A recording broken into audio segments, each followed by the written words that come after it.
Welcome to Experience Junkies.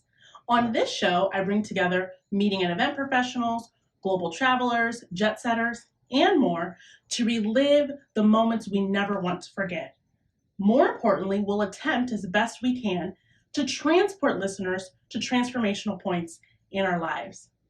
By diving into the indelible impact these experiences have had on us, we decode small takeaways about how to be better humans than we were yesterday.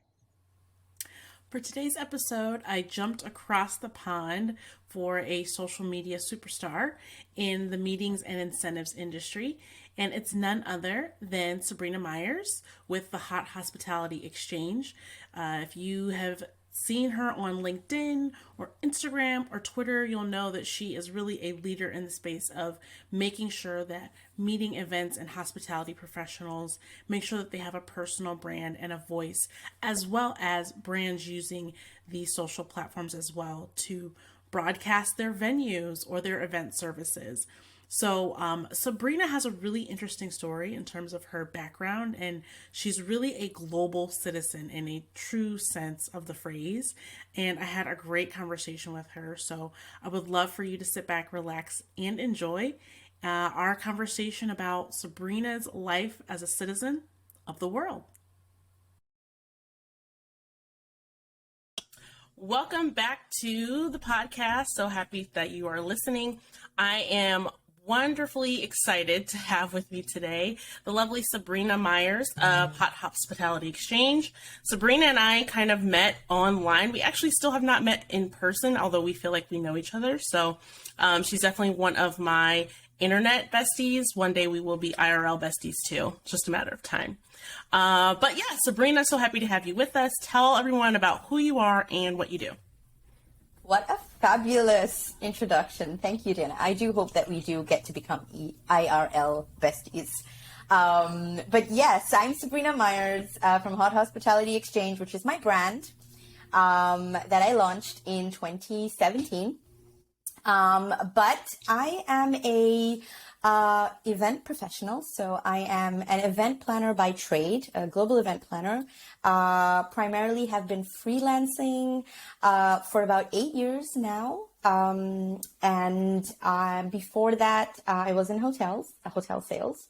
And now I'm in the space of virtual moderating, event moderating, and a big focus of mine is social media and content strategy for hotels, destinations, and event businesses, and helping them to put strategies together to get clarity on their content, to make sure that they basically supercharge their social media channels.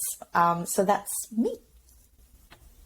Wonderful. Well, I would love to know, I feel like anyone who's an event professional either has a really interesting story about how they fell into the industry, or it started at a super young age. I don't really find people in the middle. It's either like, hey, I was in this field and I fell into events, or I started planning parties when I was 5 and I always knew I wanted to do events, right?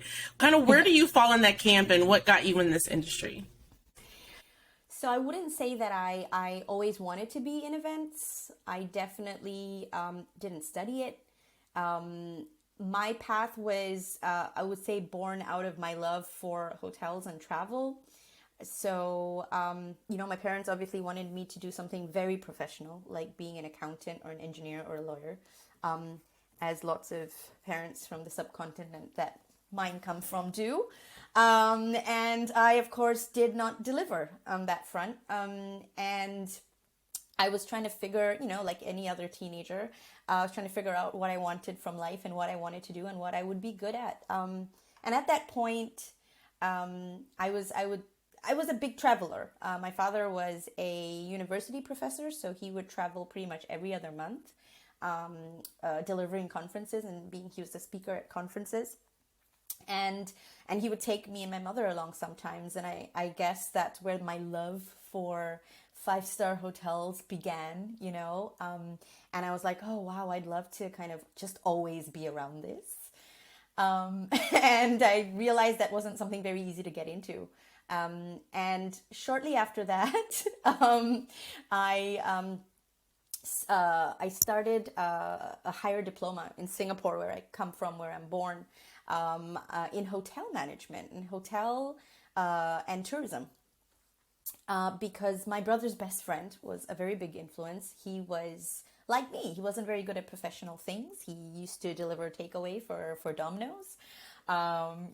He was a very kind of street smart person that had no interest in books whatsoever in studying. But he really found his path and his passion and everything in food and beverage, in hotels. And he would invite me and my family to like those luxurious high tea brunches, and we got to experience that in Singapore. And I was like, oh my god, this is amazing, like I want to be doing this too. So I found out where he studied, and that they were offering a course in hotels and tourism and hospitality and tourism. And so I convinced my father to let me do that, which he was like, okay. And then I did that. I absolutely loved it, because it was like, hotels are like little worlds, right? You learn everything. You learn anything from how to make that perfect bed, to how to pour that perfect cocktail, to, making your own cream and mushroom soup, to marketing and accounting. Like, what do you not learn? So I love that. And then it's a really great way to also understand what you would be good at, what would be a department that you would be passionate about. So, I did my internship at a hotel called the Meritus Mandarin in Singapore. And I realized very quickly I was not going to be a front office kind of person. I was not going to be reception. I was not going to be concierge. I was not going to be housekeeping. After my internship, I actually went on to study and get my degree in Sydney in Australia at a private hospitality university. And my first job was in sales. It was hotel sales, and I worked at the time for Starwood Hotels when they were back Starwood. And I worked at the Sheraton on the Park in the sales department. I was sales coordinator. That was my first job for the MICE side of things. So that's where my eyes kind of all opened up to this whole world of MICE, like meetings, incentives, conferences, events, doing site inspections, contracts, convincing clients why they should book your hotel, and really opened up that fabulous world of like hospitality sales, and the travel and the shows and everything.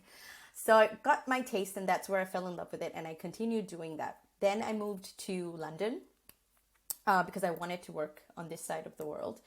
And I continued in hotels. I worked for Hilton. I worked then also with the leading hotels of the world, which is a sales and marketing company representing some of the finest. And it was incredible experience. And I don't regret any of it. I think it's been absolutely phenomenal. And my boss left and he decided to start his own event company in New York. And he was like, Sabrina, I think you should launch the London office. And I was like, wow. And I was like, really?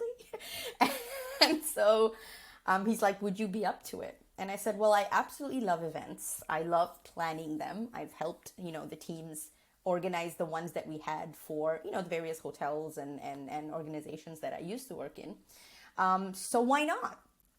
How hard can it be? It was very, very hard. But, and it is hard. It's hard work. And it was startup hard, right?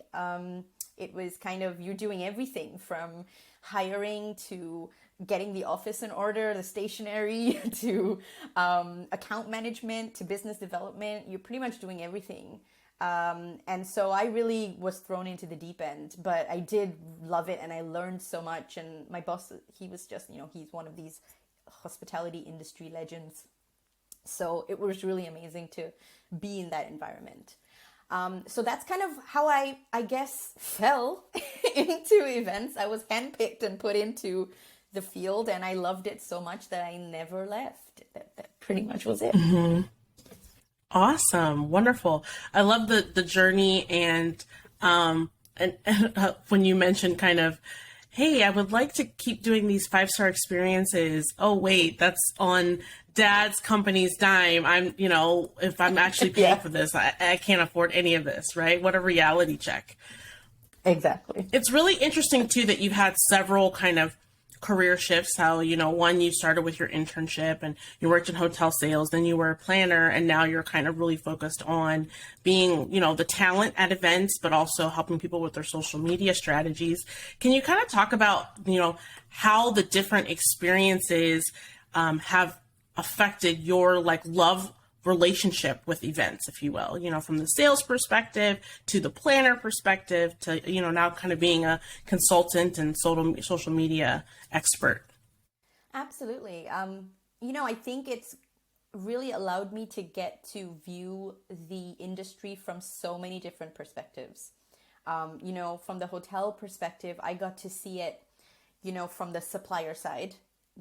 How do you cater to clients? What do you do best in order to make that sale? How do you get leads? How do you account manage? How do you develop business?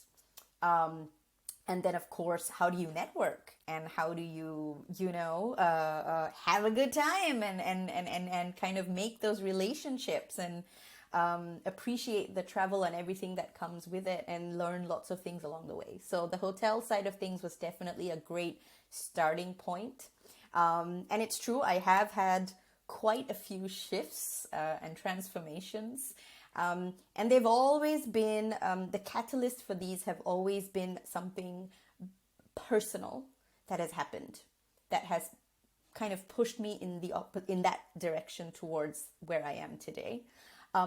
So from hotels, I left Australia and I moved to London for a personal reason that was far greater than anything I could have ever imagined, and it really forced me to re-look at my life and make certain decisions.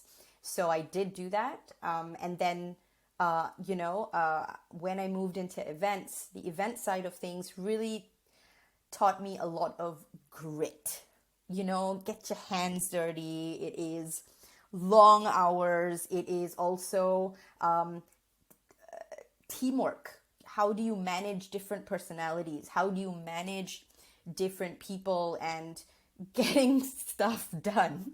How you need it done? How do you communicate, across cultures? How do you, and a lot of that helps because I was well-traveled already. So I was able to sort of understand certain cultures and work around them. And if I didn't, I learned. Because I was thrown into the deep end. So, events really taught me the hard graft, I want to say.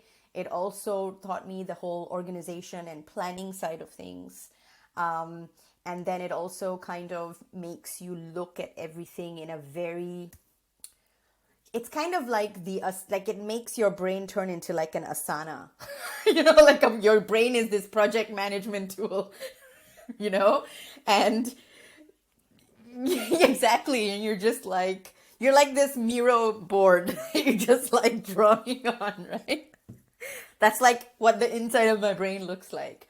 And so that's what it gave me, and I think it's been so amazing to be able to be at both sides of the coin, because it allows me to approach problems and situations from both sides, which not everyone has, in the industry. And I always recommend to, if you're hiring, it's so good to be able to hire people that do have different perspectives. And if you're looking for a job, try doing something on the other side and see what you learn, because it gives you so much perspective as well to do your job potentially better. And then obviously social media, I always loved it personally. I was that person checking in everywhere when Facebook was released.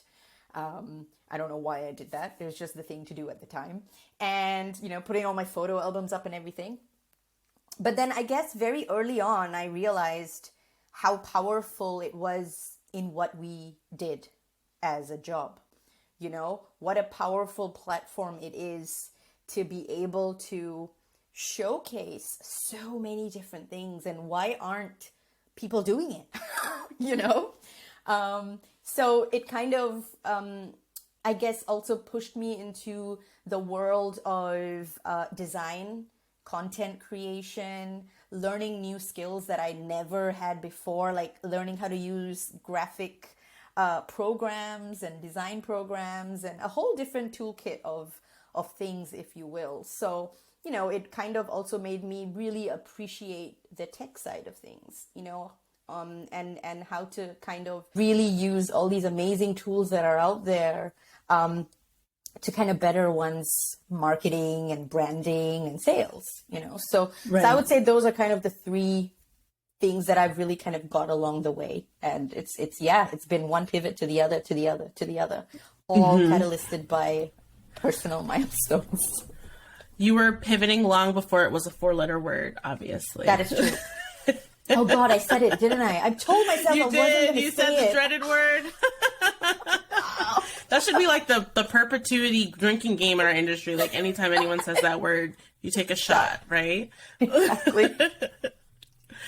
One thing I love about you, Sabrina, is your diverse background, which you kind of talked about a little bit, from a professional standpoint. But I love the multinationalism of your life, in terms of where your family was, and you guys immigrated to Singapore, and that's where you were born.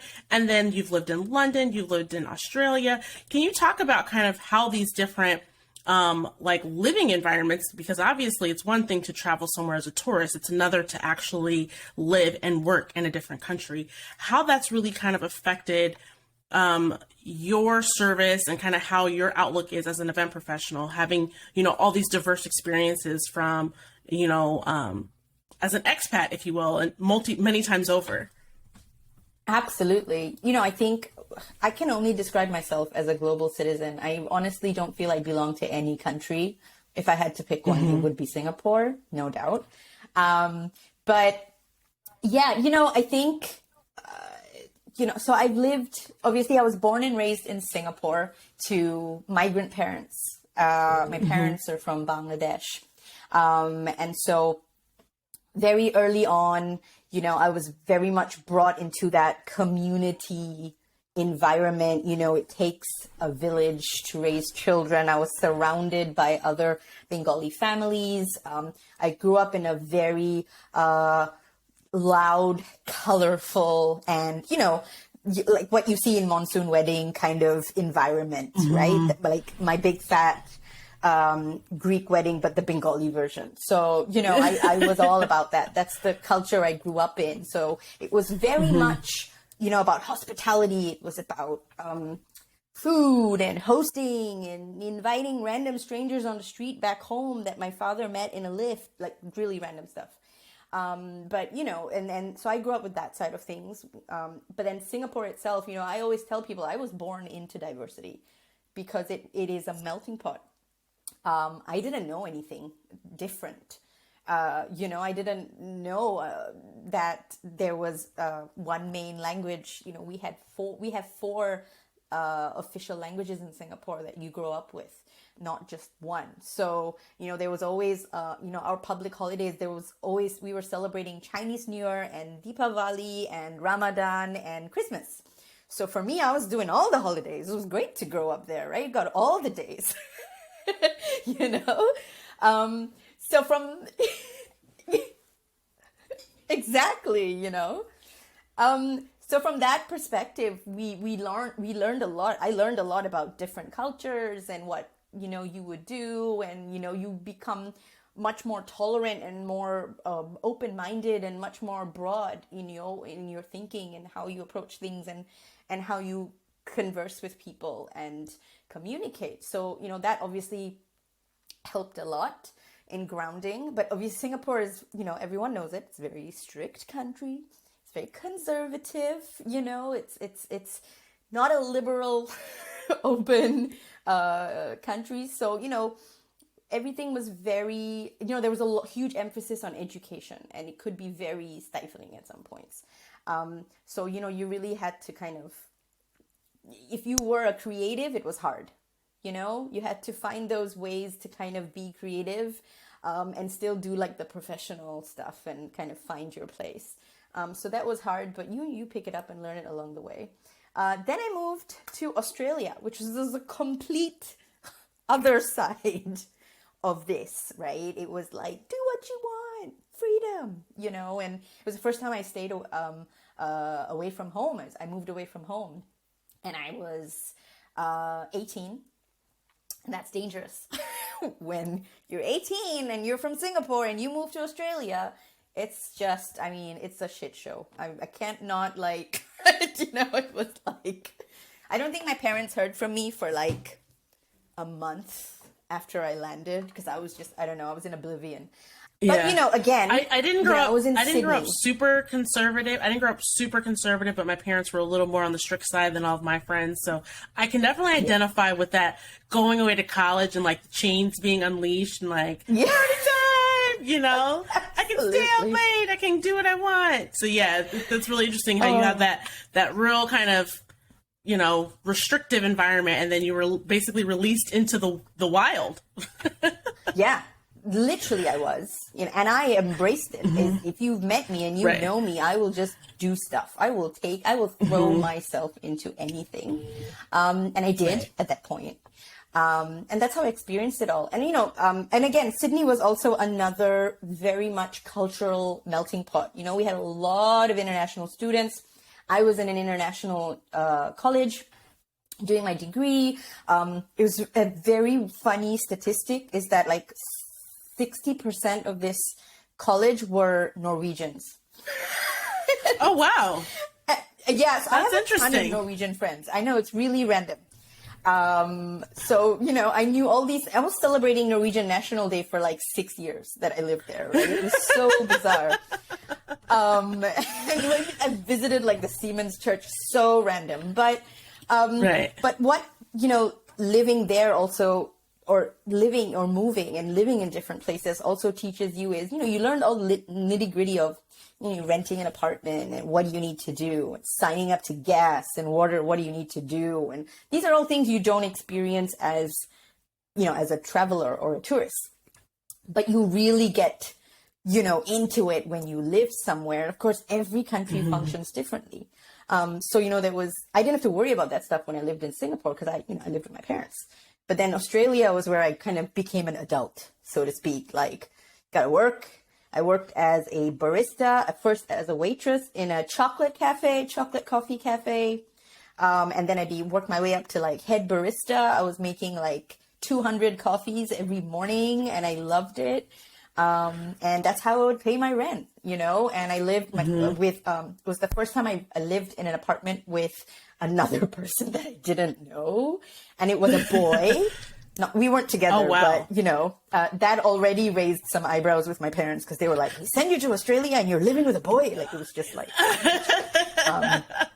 but, it was 2-bedroom apartment. He had a girlfriend, we were friends and classmates. And he was very responsible. And, it was really nice also to adult, you learned how to live with another person, how to clean, how to cook, how to pay your bills, how to work for a living. And all those values came when I moved to Australia, and taking care of myself, which I never had to do. So that was what Australia gave me. And then I moved to London, where that continued. And you go through the motions again of all the red tape and bureaucracy of, signing up to internet and doing your lease and paying council tax and all this rubbish. And, you just kind of get better at it. It's just same, but different. But I think when you travel, it just gets easier as a person to connect with other people, irregardless of what the culture is, or even if they can't communicate, you find a way, And I think that's what living in different places, it's given me a lot of patience. It's given me a lot of perspective, that, okay, instead of getting angry, I actually go, wait, how are they understanding what's happening right now? Not me getting upset about it, but maybe they've misunderstood what is happening and they're reacting the way that they're reacting, as opposed to me being defensive and going for it. So I think that's kind of, what was made kind of evident with all the moves that I had. And it's, I always say it's like brick by brick, the person that you become, right? So And then my last move was to Germany because my husband's German and I live here in Cologne, just outside of Cologne, with a little boy. And that was another huge transition of moving to a country where you don't speak the language, where it is a very different culture to England. And you have to get used to not only living in a new country, learning a new language, but also becoming a mother. It was kind of three things that all happened at once. So you can definitely say I grew a lot. I definitely, for lack of better words, I don't sweat the small stuff. It takes a lot to really get a rise out of me. And I'm very resourceful. Oh, very, very good. Yeah, I think the diversity of experiences you've had just can make you kind of think on the fly quickly when you need to react to and adapt to change, right? Oh yeah, absolutely. You just learn. You just gotta. Yeah. I've always been flight. No, fight. I've always been fight, never flight. I mean, go on a flight. But Gotcha. not flight. Now, I want to kind of go along. I'm going to do a fun little kind of activity. I want to say the name of the country. Because we're going to kind of go through your experience of where you've lived and your background. And I want you to give like one word, I know it's hard, one word to kind of encapsulate your memory or your perspective on that. All right. And we'll start with Bangladesh because that's where your parents are from and that's kind of your home culture. So one word to encapsulate it. So Bangladesh. Loud. Singapore. Food. Australia. Friendship. England. Party. And Germany. Suburbia.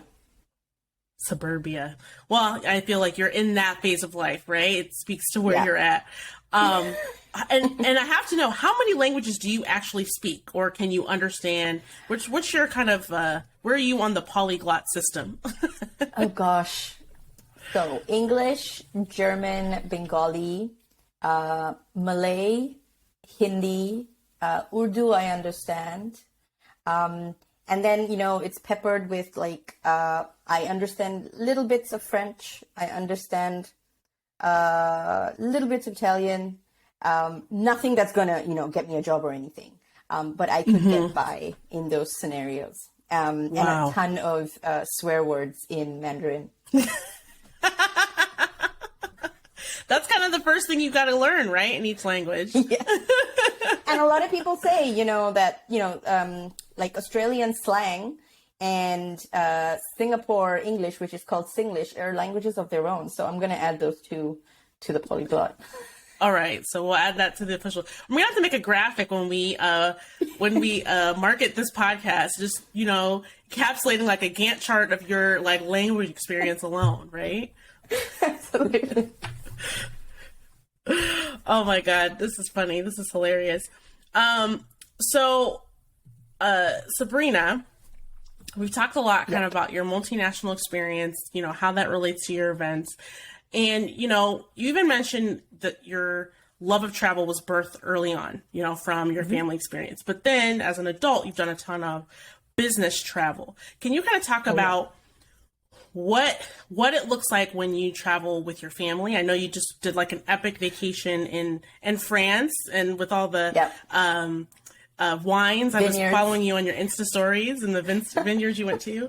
And whereas you do like your business travel, I know you've got a trip coming up for the Digital Disruptor next week. I know this is going to air months later, but kind of talk about what your travel experience looks like when it's personal versus business.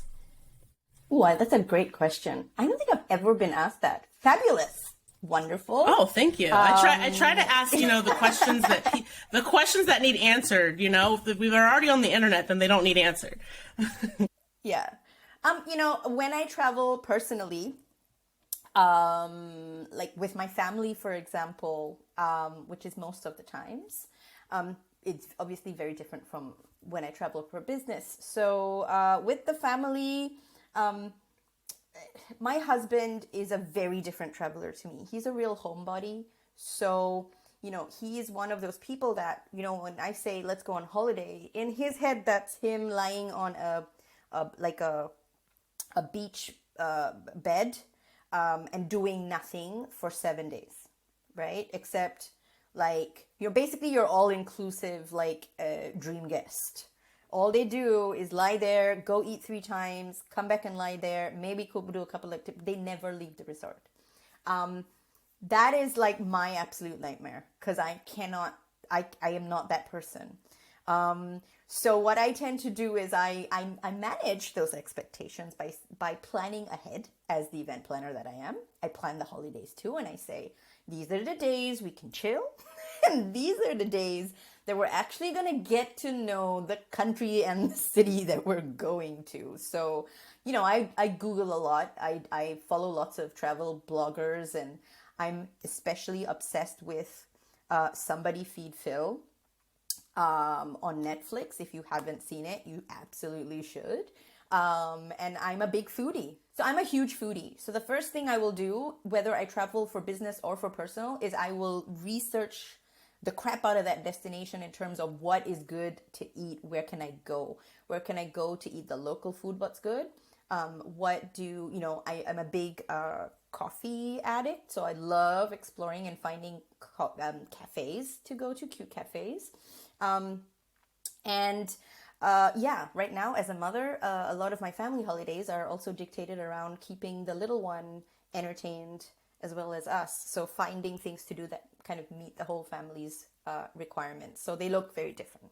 When I travel personally, like for business, I do the same kind of research and planning. But obviously I also see if, first of all, if I know anyone where I'm going. I always like to extend my stay by a day or two because I love being able to experience the destination myself and see things I want to see.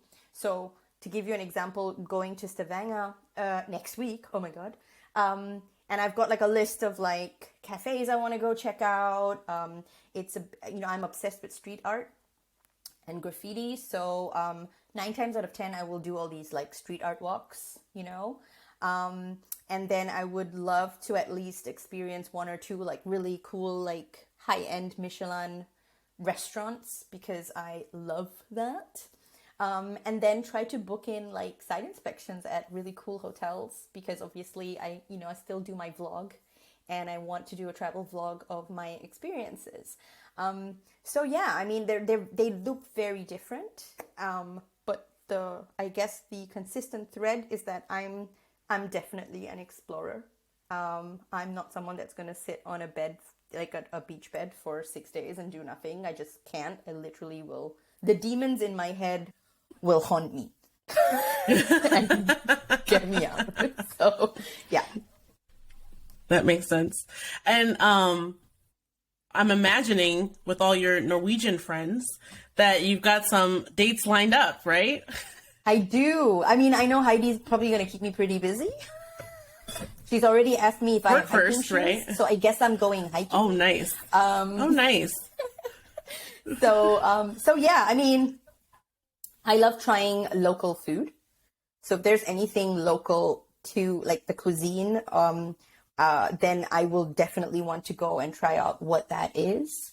And yeah, I think I have a few friends that do still, maybe I'm not in touch with them anymore, but I've sent out a message going, I'm headed to Stavanger, Norway. If you are still, interested and you want to meet up, drop me a message.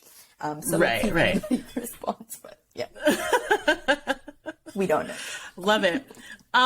So one kind of fun question I thought of as you were talking about your different experiences and where you've lived and what you try and do, especially with you wanting to try out the coffee, because, you were a former barista, coffee extraordinaire. I was. What's your favorite, either your favorite coffee or kind of like a coffee experience that you've had in all of your travels?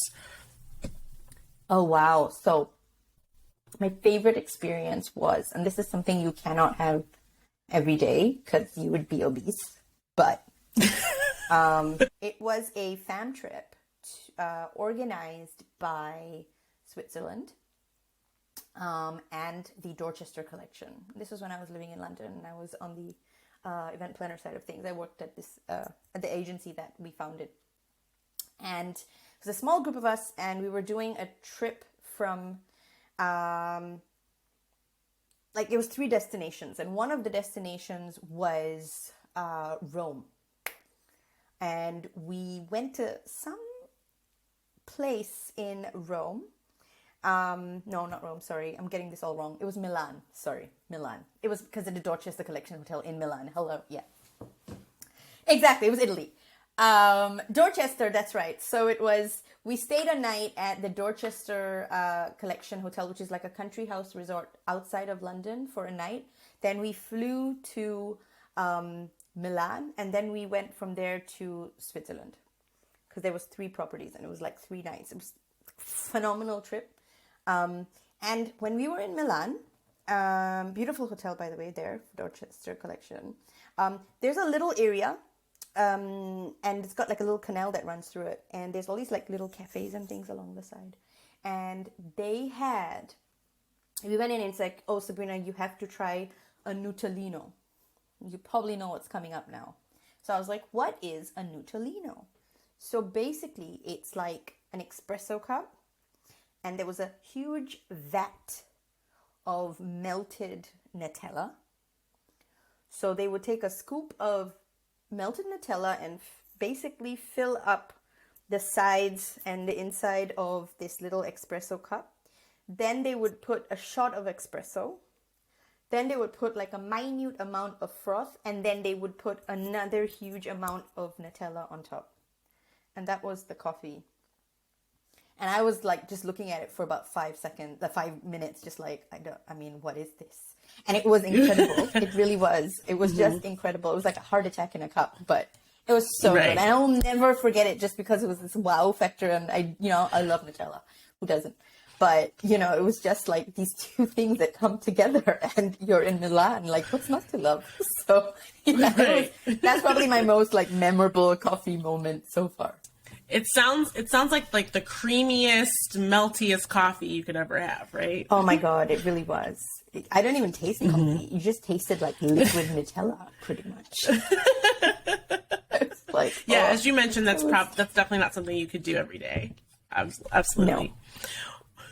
Well, we're coming towards the end of our time, and I put everyone on the spot with this question, so I have to do it to you as well. But if you could pick one song to kind of encapsulate, like the conversation we've had today, or, your love journey with events and travel, what would it be and why?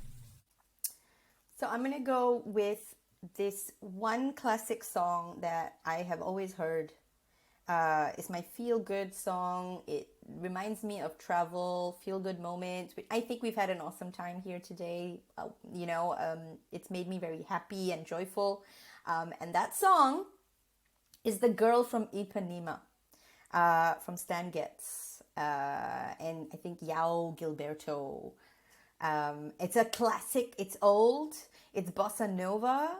But it just is such a cool song, and it always puts me in a good mood. And I just feel like I want to be on a beach somewhere with a cocktail and just having a great time and chilling. And that's how travel and hotels and events should always be. So absolutely. I believe that travel and events introduce you to new people, places, and things. And the thing I love about asking that question is I don't think people have said one song that I've known. So I keep getting new music suggestions, and I keep adding new things to my Spotify playlist. So it's like the little sweet surprise at the end of these episodes. I love that. Well, Sabrina, I've loved having you on today. This was a really fun chat. I feel like I need to get my travel up after speaking with you, because you've just experienced so much in your lifetime. But before we sign off, please tell the people where they can find you on the interwebs. Absolutely. I'm probably the easiest person to find online. So I am on Instagram, Twitter, Facebook, LinkedIn, as well as have my YouTube channel. So you can reach out to me basically on any of those social media platforms. My handle is Hot Hospitality with an E at the end. And yeah, I'm probably most active on Instagram and LinkedIn. And I'm always super duper excited to reach out and meet and connect with everyone and anyone. The world is huge. Let's connect. Look, me and Dina are like besties and we've never met yet. So, it's the power Literally of across the world from each other, right? Yeah. We're like the meme masters of the events industry. So, yes. That only meme masters. Meme masters, exactly.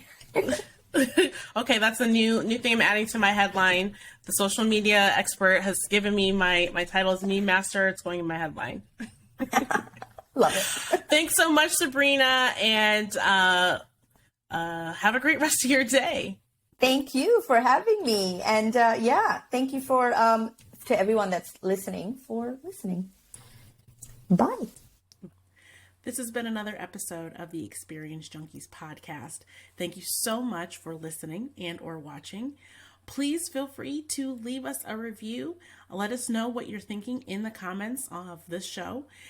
Make sure to also subscribe wherever you listen to podcasts or on our YouTube channel. Thank you again and have a great rest of your day.